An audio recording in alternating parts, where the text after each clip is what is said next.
Dear students, BVoc dialysis fifth സെമ്മിലെ clinical dialysis എന്ന് പറഞ്ഞ സബ്ജക്റ്റിൽ യൂണിറ്റ് 1 ആണ് നമ്മൾ ഈ വീഡിയോയിൽ ഡിസ്കസ് ചെയ്യാനായിട്ട് പോകുന്നത്.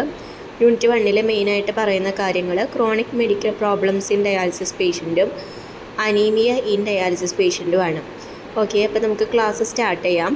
Chronic medical problems in dialysis patients. അപ്പോൾ നമുക്ക് ഡയാലിസിസിനെ കുറിച്ച് അറിയാം. ഡയാലിസിസിൽ എന്തൊക്കെ പ്രോബ്ലംസ് ആണ് വരുന്നതെന്ന് നമുക്ക് അറിയുന്നതിന് വേണ്ടിയിട്ടാണ് നമ്മൾ ഈ ഒരു ചാപ്റ്റർ പഠിക്കുന്നത്.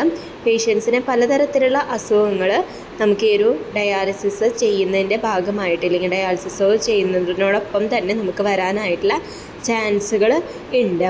അപ്പോൾ ഏതൊക്കെയാണ് ആ ഒരു പ്രശ്നങ്ങൾ വരുന്നത്, ഇല്ലെങ്കിൽ ഇപ്പോൾ വേറെ ഏതെങ്കിലും അസുഖങ്ങൾ വന്നിട്ടുള്ള ആളുകൾക്ക് ഈ ഡയാലിസിസും കൂടി ചെയ്യുമ്പോൾ എന്തൊക്കെ പ്രശ്നങ്ങളാണ് പിന്നീട് അവരുടെ ലൈഫിൽ ഉണ്ടാവുന്നത്, അതുപോലെ തന്നെ അതിൻ്റെ ട്രീറ്റ്മെൻറ്റും കാര്യങ്ങളൊക്കെയാണ് നമ്മൾ ഈ ഒരു ഓഡിയോയിൽ ഡിസ്കസ് ചെയ്യാനായിട്ട് പോകുന്നത്. അപ്പോൾ നമുക്ക് വരുന്ന അസുഖം എന്ന് വെച്ചിട്ടുണ്ടെങ്കിൽ കാർഡിയോവാസ്കുലർ ഡിസീസാണ്. കാർഡിയോവാസ്കുലർ ഡിസീസ് എന്ന് വെച്ചിട്ടുണ്ടെങ്കിൽ എന്താണ്, നമ്മുടെ ഡയാലിസിസ് പേഷ്യൻസിന് കൂടുതലായിട്ട് മരണനിരക്ക് കൂടാനായിട്ട് ചാൻസ് ഉള്ള അല്ലെങ്കിൽ മരണം സംഭവിച്ചു പോകാനൊക്കെ ആയിട്ട് ചാൻസ് ഉള്ളതാണ് നമുക്ക് ഈ ഒരു കാർഡിയോവാസ്കുലർ ഡിസീസ് എന്ന് പറയുന്നത്. അതിൽ കോൺട്രിബ്യൂട്ടിംഗ് ഫാക്ടേഴ്സ് ഏതൊക്കെയാണ് വരുന്നത്, നമുക്ക് hyper tension, hyper lipidaemia, anaemia, vascular calcification ഒക്കെയാണ് കോൺട്രിബ്യൂട്ടിംഗ് ഫാക്ടേഴ്സായിട്ട് വരുന്നത്. ഇതിൻ്റെ മാനേജ്മെൻറ്റ് സ്ട്രാറ്റജീസ് എന്തൊക്കെയാണ്, നമുക്ക് മാനേജ് ചെയ്യുന്നതിന് വേണ്ടിയിട്ട് ബ്ലഡ് പ്രഷറിനെ കൺട്രോൾ ചെയ്യണം. അതുപോലെ തന്നെ ബ്ലഡ് പ്രഷറിനെ കൺട്രോൾ ചെയ്യുന്നതിന് വേണ്ടിയിട്ട് ആൻറ്റി ഹൈപ്പർടെൻസീവ് മെഡിസിൻസ് എടുക്കുക. ഡയറ്റിൽ അല്ലെങ്കിൽ ഫുഡ് കഴിക്കുമ്പോൾ നമ്മൾ എന്താണ് സോഡിയത്തിൻ്റെ അളവ് ലോയുള്ള ഫുഡുകൾ കഴിക്കാനായിട്ട് ശ്രദ്ധിക്കുക. പിന്നെ ലിപ്പിഡ് ലെവൽസ് മാനേജ് ചെയ്യാനായിട്ട് ശ്രദ്ധിക്കാം. അതുപോലെ തന്നെ statin and dietary interventions manage ചെയ്യുന്നത് വഴി എന്താണ് നമുക്ക് ലിപ്പിഡ് ലെവൽസ് നമ്മുടെ ശരീരത്തിൽ നിന്ന് കുറയ്ക്കാനായിട്ട് സാധിക്കും. പിന്നെ വരുന്നത് ഇടയ്ക്കിടയ്ക്ക് എന്താണ് അനീമിയ കണ്ടീഷൻ നമ്മുടെ ശരീരത്തിൽ വരുന്നുണ്ടോ എന്നുള്ളത് മോണിറ്റർ ചെയ്യുക. അതായത് ഇത് വരുന്നതെന്ന് വെച്ചിട്ടുണ്ടെങ്കിൽ എരിത്രോപോയിസിസ് സ്റ്റിമുലേറ്റിംഗ് ഏജൻറ്റിൻ്റെ അപര്യാപ്തത മൂലമാണ്. അപ്പോൾ നമുക്ക് എരിത്രോപോയിറ്റിൻ സ്റ്റിമുലേറ്റിംഗ് ഏജൻറ്റുകളും അതുപോലെ തന്നെ അയൺ സപ്ലിമെൻറ്റ്സും നമ്മുടെ ശരീരത്തിന് കൊടുക്കുക അനീമിയ കണ്ടീഷൻ വന്നിട്ടുണ്ടെങ്കിൽ. ഇനി ഡയബറ്റിസ് മെലൈറ്റസ് എന്ന് പറഞ്ഞാൽ എന്താണ്, നമുക്ക് ഷുഗർ കൂടുന്ന കണ്ടീഷനാണ് ഡയബറ്റിസ് മെലൈറ്റസ് എന്ന് പറയുന്നത്. അപ്പോൾ നമുക്ക് എന്താണ് ക്രോണിക് കിഡ്നി ഡിസീസ് ഉള്ള പേഷ്യൻസിന് കുറച്ചുകൂടി റിസ്ക് ഫാക്ടേഴ്സ് ഉണ്ടാവാൻ കാരണമാവുന്ന ഒന്നാണ് ഡയബറ്റിസ് എന്ന് പറയുന്നത്. അപ്പോൾ അതിൻ്റെ കോംപ്ലിക്കേഷൻസ് എന്തൊക്കെയാണ് വരുന്നത്, നമുക്കിതുപോലെ ഡയബറ്റിസ് ആയിട്ടുള്ള കണ്ടീഷനുള്ള പേഷ്യൻസിൽ ഇൻഫെക്ഷൻ കൂടാനായിട്ടുള്ളതും അതുപോലെ തന്നെ cardiovascular problems, accelerated progression of kidney diseases ഒക്കെ ഉണ്ടാവാനായിട്ടുള്ള സാധ്യതകൾ ഉണ്ട്. ഇതിന് മാനേജ്മെൻറ്റിന് വേണ്ടിയിട്ട് നമുക്ക് tight glycemic control through diet, അതായത് നമുക്ക് നമ്മുടെ ശരീരത്തിൽ ഷുഗർ കൂടാതിരിക്കുന്നതിന് വേണ്ടിയിട്ടുള്ള ഡയറ്റുകൾ സ്വീകരിക്കുക. ഓറൽ ഹൈപ്പോഗ്ലൈസെമിക് ഓർ ഇൻസുലിൻ നമ്മുടെ ശരീരത്തിലേക്ക് കൊടുക്കാനായിട്ട് ശ്രദ്ധിക്കാം. പിന്നെ വരുന്നത് നമുക്ക് റെഗുലറായിട്ട് മോണിറ്റർ ചെയ്യുക ബ്ലഡ് ഷുഗറിനെ, അതുപോലെ തന്നെ HbA1c ടെസ്റ്റുകൾ ചെയ്യുക. HbA1c ടെസ്റ്റ് നമ്മളിതുപോലെ തന്നെ ഷുഗർ ലെവൽ നമുക്ക് കൂടുന്നുണ്ടോ കുറയുന്നുണ്ടോ എന്നുള്ള കണക്കുകൾ അറിയുന്നതിന് വേണ്ടിയിട്ടാണ് ചെയ്യുന്നത്. പിന്നെ കാർബോഹൈഡ്രേറ്റ്സും അതുപോലെ തന്നെ അതടങ്ങിയിരിക്കുന്ന ഫുഡുകളെയും കുറിച്ചിട്ടുള്ളൊക്കെ ഒരു എഡ്യൂക്കേഷൻ നമ്മുടെ പേഷ്യൻസിന് കൊടുക്കാൻ ശ്രദ്ധിക്കാം. അടുത്ത് വരുന്നത് അനീമിയാണ്. അനീമിയ എന്ന് പറഞ്ഞെങ്കിൽ നമുക്ക് കിഡ്നി ഡിസീസ് ഉള്ള പേഷ്യൻസിന് കോമൺ ആയിട്ട് വരുന്ന ഒരു അസുഖമാണ് അനീമിയ എന്ന് പറയുന്നത്. ഇത് വരാനായിട്ടുള്ള മെയിനായിട്ടുള്ള കാരണം എന്ന് പറഞ്ഞാൽ എരിത്രോപോയിറ്റിൻ എന്ന് പറഞ്ഞിട്ടുള്ള ഹോർമോണിൻ്റെ ഡിക്രീസ്ഡ് പ്രൊഡക്ഷനും അതുപോലെ അയൺ ഡെഫിഷ്യൻസിയും വരുന്നത് കൊണ്ടാണ്. സിംറ്റംസ് എന്ന് പറയുന്നത് നമുക്ക് എന്താണ് ക്ഷീണം ഉണ്ടാവാം, ആകെ വീക്കാവാം, പിന്നെ എന്താണ് ബ്രീത്ത് ചെയ്യാനായിട്ട് വളരെ ബുദ്ധിമുട്ട് അനുഭവപ്പെടുക, ഇതൊക്കെയാണ് വരുന്നത്.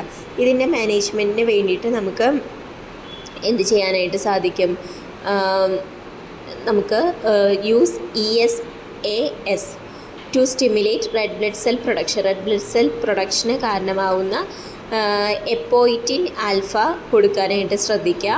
പിന്നെ അയൺ സപ്ലിമെൻറ്റേഷൻസ് നമുക്ക് ഓറലോ ഇൻട്രാവീനസിലോ നമുക്ക് കറക്റ്റ് അളവിൽ കൊടുക്കാനായിട്ട് ശ്രദ്ധിക്കുക. ഇത് നമ്മൾ കൊടുക്കേണ്ടത് അയൺ ഡെഫിഷ്യൻസി നമ്മുടെ പേഷ്യൻസിന് ഉണ്ടെങ്കിലാണ്.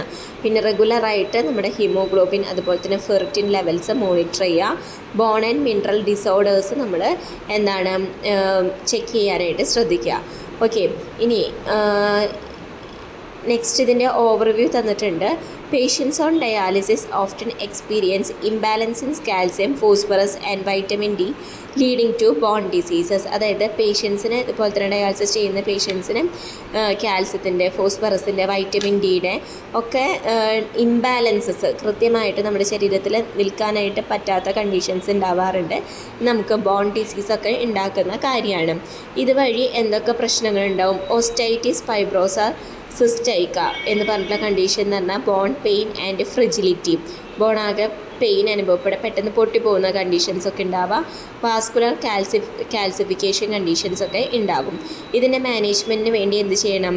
ഫോസ്ഫേറ്റ് ബൈൻഡേഴ്സ് നമ്മൾ കഴിക്കുക. ഇതുവഴി ഫോസ്ഫറസ് ലെവൽസ് നമുക്ക് കൺട്രോൾ ചെയ്യാനായിട്ട് പറ്റും. അതുപോലെ തന്നെ vitamin D analogues calcium and phosphate മെറ്റാബോളിസത്തിനെ മാനേജ് ചെയ്യുന്നതിന് വേണ്ടി കഴിക്കാം. റെഗുലർ മോണിറ്ററിംഗ് ആയിട്ട് നമുക്ക് കാൽസ്യം, ഫോസ്ഫറസ്, പാരാതൈറോയ്ഡ് ഹോർമോൺ ഇതിൻ്റെ ലെവൽസൊക്കെ ചെക്ക് ചെയ്യാം. നെക്സ്റ്റ് വരുന്നത് മാൽന്യൂട്രീഷൻ ആൻഡ് കാക്കക്സിയ ആണ്. എന്താണ് ഈ മാൽന്യൂട്രീഷൻ എന്ന് പറഞ്ഞാൽ? മാൽന്യൂട്രീഷൻ എന്ന് പറഞ്ഞാൽ അപര്യാപ്തത കുറവാണല്ലേ. അപ്പം മാൽന്യൂട്രീഷൻ എന്ന് പറഞ്ഞെങ്കിൽ നമുക്ക് ഇതുപോലെ തന്നെ ഡയാലിസിസ് പേഷ്യൻസിൽ മെയിനായിട്ട് കണ്ടുവരുന്ന ഒന്നാണ് മാൽന്യൂട്രീഷൻ എന്ന് പറയുന്നത്. അപ്പോൾ ഇതിനായിട്ടുള്ള മെയിനായിട്ടുള്ള കാരണം എന്ന് വെച്ചിട്ടുണ്ടെങ്കിൽ നമ്മുടെ ശരീരത്തിൽ നിന്ന് ഇൻക്രീസ്ഡ് പ്രോട്ടീൻ ലോസുകൾ സംഭവിക്കും. അതുപോലെ തന്നെ നമുക്ക് കഴിക്കാനായിട്ടുള്ള ഫുഡുകൾ ഇപ്പോൾ റെസ്ട്രിക്ഷൻ ഉണ്ട്. അപ്പോൾ അതിനനുസരിച്ചൊക്കെ കഴിക്കുമ്പോൾ ചിലപ്പോൾ പ്രോട്ടീൻ്റെ അളവ് ഇല്ലെങ്കിൽ ബാക്കിയുള്ള ന്യൂട്രിയൻസിൻ്റെ അളവൊക്കെ അതിൽ നിന്ന് കുറയാനായിട്ടുള്ള സാധ്യതകൾ ഉണ്ട്. ഇനി അതിൻ്റെ കോൺസിക്വൻസസ് എന്തൊക്കെയാണ്? നമുക്ക് പുവറായിട്ടുള്ള ന്യൂട്രീഷൻ സ്റ്റാറ്റസ് വഴി ഇതുപോലെ തന്നെ മരണം സംഭവിക്കാനായിട്ടുള്ള സാധ്യതകളൊക്കെ ഉണ്ടാവുന്നുണ്ട്. ഇതിനെ മാനേജ് ചെയ്യുന്നതിന് വേണ്ടി എന്ത് ചെയ്യാം? നമുക്ക് ഒരു ഡയറ്ററി പ്ലാൻസ് തയ്യാറാക്കുക. അതായത് ആ ഡയറ്ററി പ്ലാനിൽ എന്തുണ്ടായിരിക്കണം? ഹൈ ആയിട്ടുള്ള ക്വാളിറ്റി പ്രോട്ടീൻ ഇൻടേക്കുള്ള ഫുഡായിരിക്കണം കഴിക്കേണ്ടത്.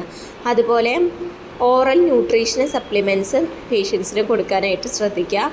പിന്നെ education on food choices and cooking methods to maximise nutrient intake. അതായത് ഇപ്പോൾ നമ്മൾ ഓരോ പയറൊക്കെ കൊടുക്കുമ്പോൾ നമ്മൾ ശ്രദ്ധിക്കാറുണ്ട്, പയർ നല്ലപോലെ വെള്ളത്തിട്ട് കുതിർത്തി കുക്കറിലിട്ട് അടിച്ച് ആ വെള്ളം കളഞ്ഞിട്ടൊക്കെയാണ് നമ്മൾ പേഷ്യൻസിന് കൊടുക്കുക. അപ്പോൾ എങ്ങനെയാണ് അതിൻ്റെ ന്യൂട്രീഷണൽ വാല്യൂ കറക്റ്റ് ആക്കേണ്ടത് എന്നുള്ളത് നോക്കിയിട്ട് വേണം നമ്മൾ എന്ത് ചെയ്യുന്നതിന് വേണ്ടിയിട്ട് പേഷ്യൻസിന് കൊടുക്കാനായിട്ട്.